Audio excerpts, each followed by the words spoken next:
In an age of misinformation and disinformation such as ours, our ability to prove that we are, in fact, who we say we are has never been more crucial. With the greater synthesis of our online and offline identities, though, we are losing the ability to remain anonymous online and are becoming increasingly targeted for both advertising and political messages. This has naturally raised concerns about our digital identities and privacy, and has led to questions about who exactly has access to our information and how is it being weaponized against our interests. Hello everyone, my name is Dr. Sean O'Doul and I'm a cultural anthropologist with an interest in both online and offline expressions of identity. Today I would like to speak to you about digital identity, what it means and how it has been employed. I will outline how it accomplishes its goal of co-joining the online and offline versions of ourselves, thereby reducing anonymity and uncertainty. I will then proceed by discussing how digital identity has affected public administration, particularly in terms of the recent COVID-19 pandemic. Finally, I will discuss the plans that have been put in place by the European Union to capitalise on this new and exciting field, before drawing our considerations to a close with a reflection on identity once more.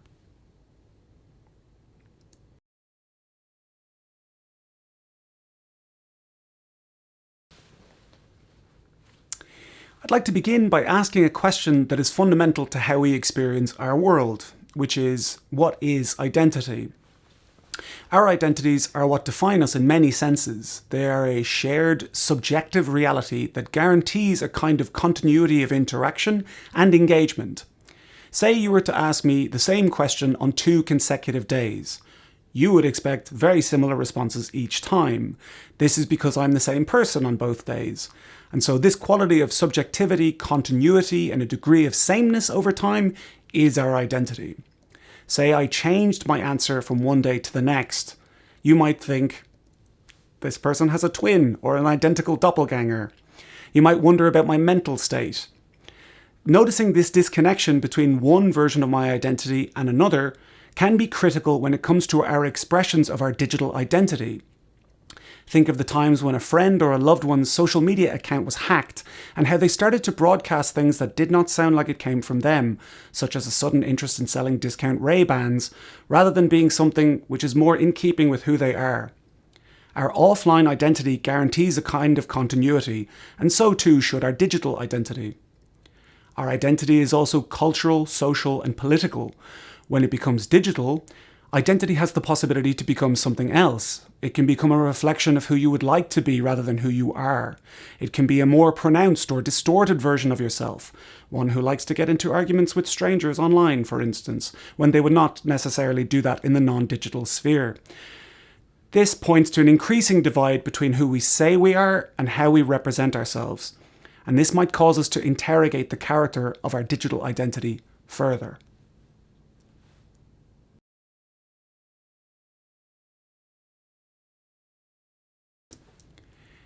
In the early days of the internet, our digital identity was a sort of license to reinvent ourselves, to manufacture and redefine certain aspects of our offline personhoods or our senses of self. In an era of misinformation and distrust, aliases and avatars, it is becoming increasingly integral to be able to provide proof that you are who you say you are. This also invites us to dwell on what gets lost in the transition from offline identity to online identity. One key difference between our offline identities and our online identities is the role played by context. By context, I mean any additional information that helps us to understand the sentiment or meaning of a statement or an action. As an example of what I mean, how our digital identities are not sensitive to context, I would suggest imagining how sharing an observation with a room full of friends offline would not be perceived in the same way as sharing that same observation online. This absence of context or any person-specific aspects of your offline identity has led to the termination of many people's careers, rightly or wrongly, because the context in which they made a specific utterance did not accompany that utterance.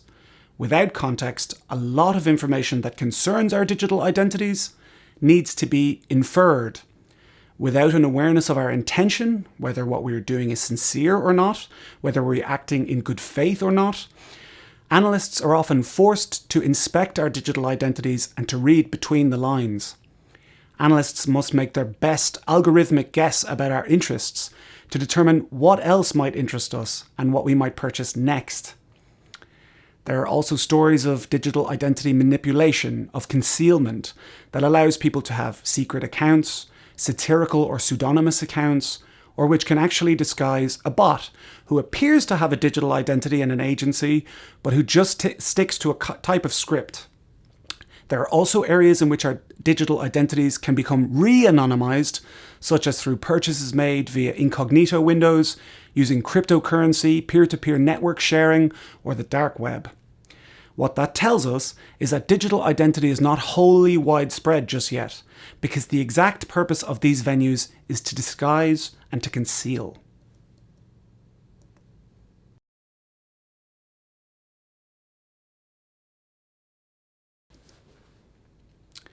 It is absolutely integral that we make our best efforts to understand how our digital identities are being capitalized upon for private interests. In order to understand how this process works, I'd like to first give an offline example of how our real-life purchases are monitored and how we become profiled and conditioned to purchase things that we might not otherwise purchase. We will then transpose this kind of thinking into its online equivalent. If you have a loyalty card to a particular private consumer entity, then you'll be able to scan that card anytime that you make a purchase. What's more is that the purchases that you do make are being monitored and subject to different analyses that attempt to determine how you might be streamlined into a consumer type through third-party data brokers.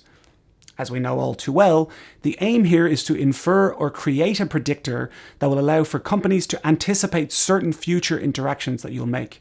This can be seen in the well-known appearance of the words, "if you like this, then you'll like that," on everything from Amazon to Spotify to Netflix. Our digital identities are constantly subject to data brokers and profiling in much the same way. However, we are often unaware of the deeply personal nature of the information being bought and sold. One app, Flow, which monitors women's health, was accused of secretly selling extremely sensitive information to Facebook in 2019. We are certainly aware that if we cannot see the product, then we are the product, but we are often somewhat in the dark about the specificity of the information that's for sale. What kind of protections can be put in place against people accessing this kind of information about my digital identity?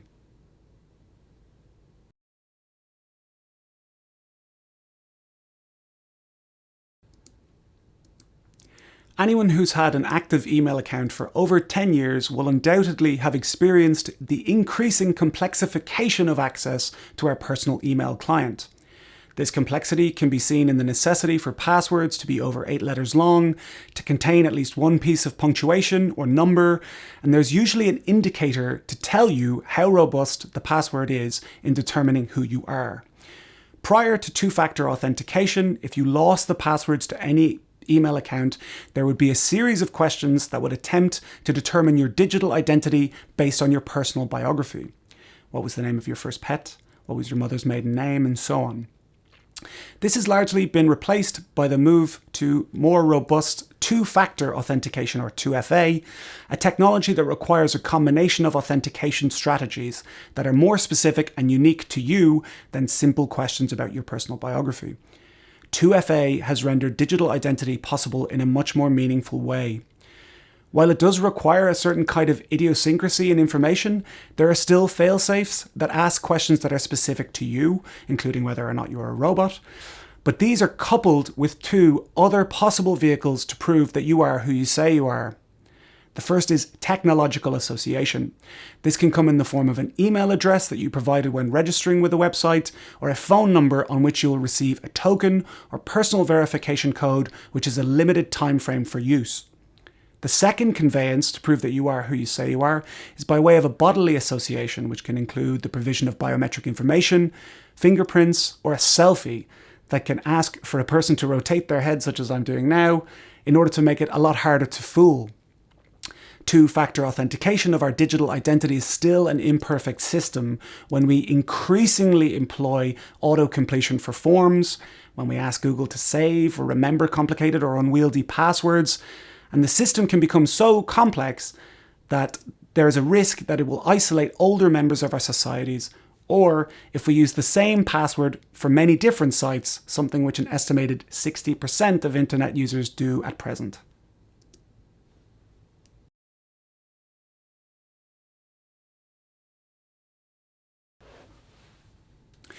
In cultural anthropology, we know that it's impossible to know all that much by people watching alone. What I mean is that if you're sat at a cafe and you're watching everyone around you for a couple of hours, you wouldn't know all that much about the people that you watch, except maybe about their general comportment or demeanour, but nothing concrete. This is similar to the problem of big data, where you can gather all kinds of information about page impressions and click-through rates, but you won't know all that much about the specific person's experience of their visit. In anthropology, we've gone the opposite way of big data to some extent by engaging in participant observation. This involves a sustained engagement with a people group in which we immerse ourselves in every aspect of daily life. In this way, and over time, we can get to speak meaningfully about someone's identity because we've walked a mile in their shoes and we understand the context in which they reside. Digital identity and the study thereof has more in common with people watching and big data at present. Generalizations are relied upon much like how they are with marketers or web scrapers, which are machine learning processes that can access specific kinds of information from the internet. But without context, a lot of information is difficult to determine with any certainty. Thankfully, new research is being conducted of late to correct the imbalance by providing a more qualitative approach to big data with qualitative methods and sensibilities, such as can be seen in studies of UX and UI, user experience and user interface respectively, in which users are studied by an in-person researcher who analyzes their engagements and asks them what they think. The necessity to watch closely naturally leads us to consideration of surveillance.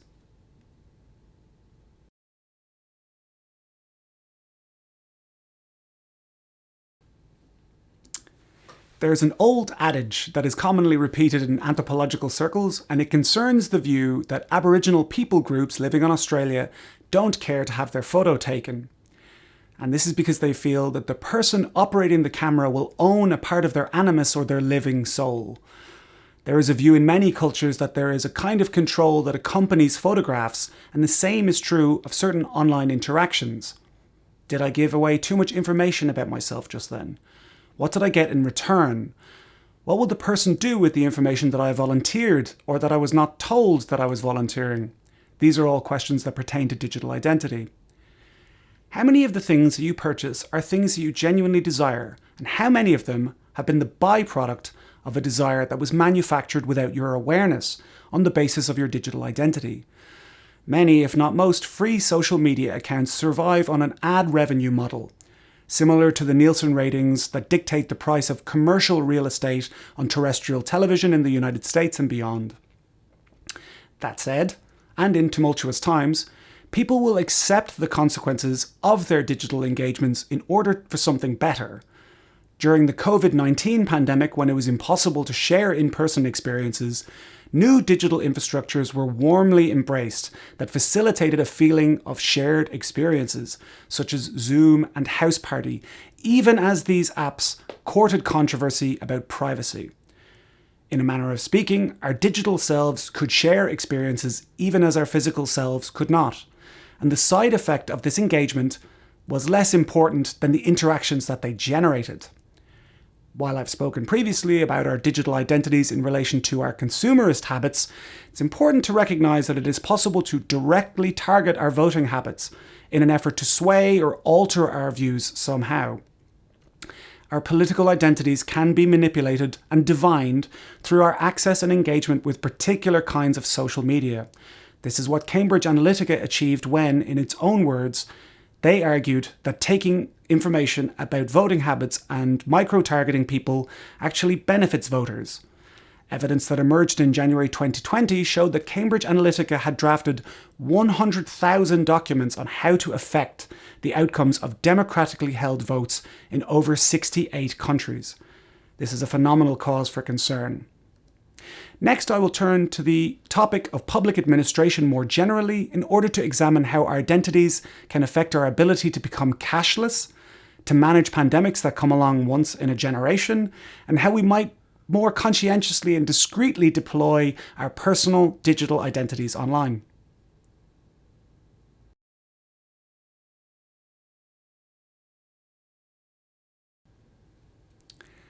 Some of the methods that we employ to prove our digital identities have been around for a long time. For instance, multi-factor authentication was first conceived in the 1980s. However, the scale and rapidity of the uptake of digital engagement during the COVID-19 pandemic is really where the phenomenon is most observable and staggering in implementation. William Etchingson from the Centre for European Policy Studies claims that digital identification and verification is the ultimate social distancing tool, and I absolutely agree. In this section, I will discuss how our digital identities affect public administration through commerce, health and health management, and, finally, the personal management of our privacy. The necessity to engage online, to conduct business as usual, and to guarantee a continuity of service in a time of crisis was absolutely crucial during the pandemic. In order to mitigate risks in financial transactions, there was a significant uptake in digital identification technologies such as radio frequency identification, or RFID, which uses radio waves and smart identification to process payments. This was an incredibly convenient system that allowed you to tap your card or hold your phone at a distance. After all, this was a time at which the commonly preferred method of handing over cash or having to touch machines with your fingertips would contribute to the spread of the virus. Transaction limitations and a limit on the frequency of use were an attempt to safeguard against theft, where your digital identity becomes unquestioned, and where contactless payments also included a two-factor authentication, requiring the input of a PIN or personal identity number, something only you know, after all, after a number of uses. Moreover, the ability to have your boarding card on your phone as you pass through an airport without having to fork over a broad swathe of documents, the ability to log into a bank from home or abroad, or to sign a contract with an e-signature when only in-person signatures would have sufficed previously, are all increasingly common and convenient methods of expressing our digital identities. All of these systems have been warmly embraced during the panic brought about by COVID-19. It's probably impossible to think of all of the paperwork that it would require to vaccinate every single person on Earth, or even the hoops that people would have to jump through in previous eras to ensure that vaccines were distributed in the most effective way possible and to the most vulnerable people groups. The possibility to prove that we are who we say we are allowed for faster turnaround times, such as in the delivery of our PCR test results, and allowed for our offline and online identities to be co-joined in the vaccination certification process. This certification process had a knock-on effect in terms of our ability to travel overseas and to dine indoors upon verification.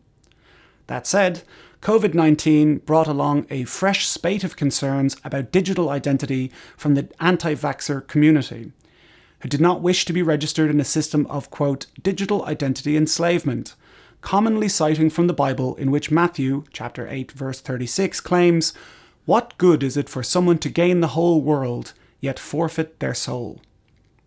What this has meant is that there is a reservation to connect people's online and offline versions of their identity, and this points to a hesitation with taking the COVID-19 vaccine. What this has meant is that counterfeit COVID vaccine certificates are an ever-increasing business in both the United States and in the United Kingdom.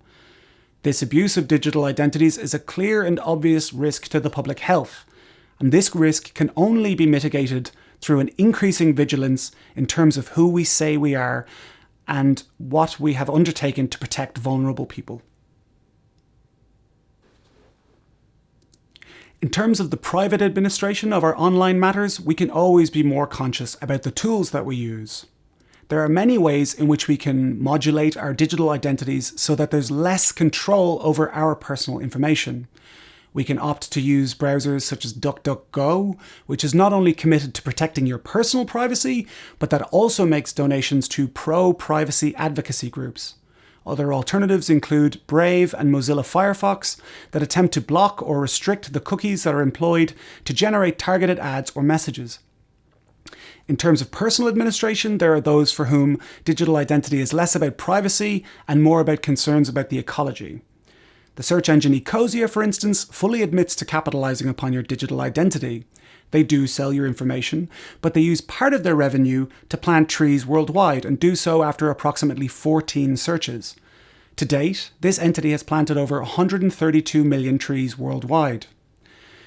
We can change both how we interact with how our information is being used against us, how our digital identities in specific are targeted, by employing apps that remove the advertisements that are tailor-made for us. We can also encounter an appeal to our digital identity by a website that is able to tell that we have our digital ad blockers enabled, and who will invite us to whitelist their site so that they can advertise to us with our consent and continue to make money. In this way, we support the outlets that we favour and guarantee a continuity for their digital presence, much like a loyalty card of a kind.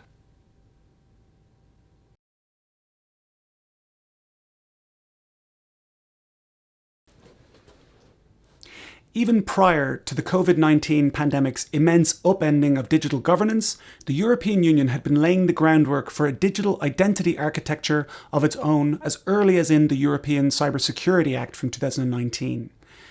The impact that the notion of digital identity has had on the digital transformation of the EU has been incredibly significant, particularly because of the fact that commentators believe that the EU has a world-class digital identity verification infrastructure. As recently as June 2021, the European Union has launched a concerted effort to mainstream what they are calling a digital identity wallet. The stated aim of a digital identity wallet is to create greater cohesion between our online and offline identities, whether we use public or private services. And this wallet is intended for use by EU citizens and residents of the EU.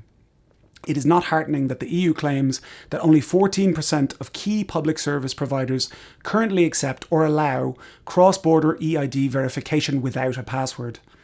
Given that the digital identity wallet has not been rolled out just yet, it is hard to determine exactly how successful it will be, but the projected benefits include greater validity, security, and convenience.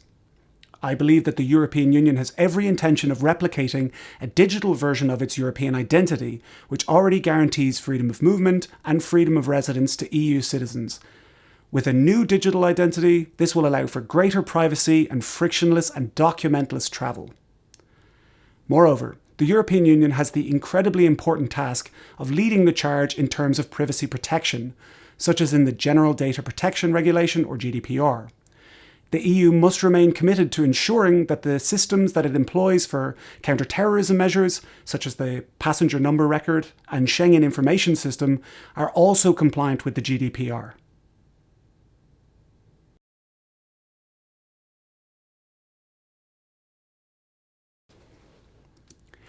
In studies about tourism and hospitality in the social sciences in the 1970s and 80s, there was a general view that the authenticity that is on display in certain tourist hotspots is manufactured for touristic consumption. This led to a greater desire for more authentic experiences. This pressure led tourism brokers to invent a front stage area and a backstage area, according to Dean McCannell. One area was for tourist consumption, and one area was the area in which people were freer to be themselves. This dichotomy is very similar to the one observed between digital and offline identities, and the contrast can be very stark indeed. Anthropological studies of digital identity had almost the opposite purpose when they began than they do now. Early pioneers in the field would study massive multiplayer online games such as World of Warcraft and Second Life, and would discuss how team games and shared experience helped certain individuals to express themselves in ways that were otherwise impossible. Digital identities, as they were understood at the time, also allowed individuals to enjoy a greater degree of anonymity or fantasy fulfillment, or even to step outside certain impositions or stigmas that followed them. This was particularly true among people with disabilities who were unable to seamlessly blend into spaces occupied by typically able-bodied individuals in offline communities. In this sense, their digital identities and their offline identities were totally incommensurate. The feeling expressed to researchers was one of liberation and freedom. There were currently 2 charities dedicated to fostering and facilitating access to gamers with disabilities around the world. They are Special Effect and Able Gamers. Over time, there became a shift away from anonymous placeholders, avatars, and abstract representations of people towards an increasing emphasis on the continuity between one's digital identity and themselves as a brand. Things in the offline world became more oriented towards the online world, and not just in terms of virtual reality and augmented reality. How much of what we consume offline is designed expressly to facilitate online consumption or replication, or to facilitate photographs? Put otherwise, how much of our offline engagements anticipate a kind of online interaction? Think of how fast the flourish of a heart shape in the top of a cappuccino became a tired staple. Booking.com now has a separate category to determine a hotel's Instagrammability, and we have now become less dependent upon people and one another for directions around a city that we're visiting, because Google Maps will always be there to show us the way. While our digital identities might not be in an unending war for our very souls, we should certainly be aware of the ways in which our complexity, our subjectivity, the things that make us ourselves both online and offline, are being curtailed, pigeonholed, and are used for things that we're not completely aware of. To close, I believe that we must remain acutely aware of the following: the kinds of continuity that identity involves, how identity has been theorized, what the relationship between our online and offline identities is, how the public can put the potential of digital identity to work for commerce, human health, and well-being, how individuals can also administer their own online affairs in a more optimal manner for them, and finally, how the European Union can advance the cause of frictionless digital engagement. Thank you very much indeed for your time and for joining me today. If you have any comments or insights that you would like to share, please contact me at the address shown on screen. Thank you very much indeed, and take care.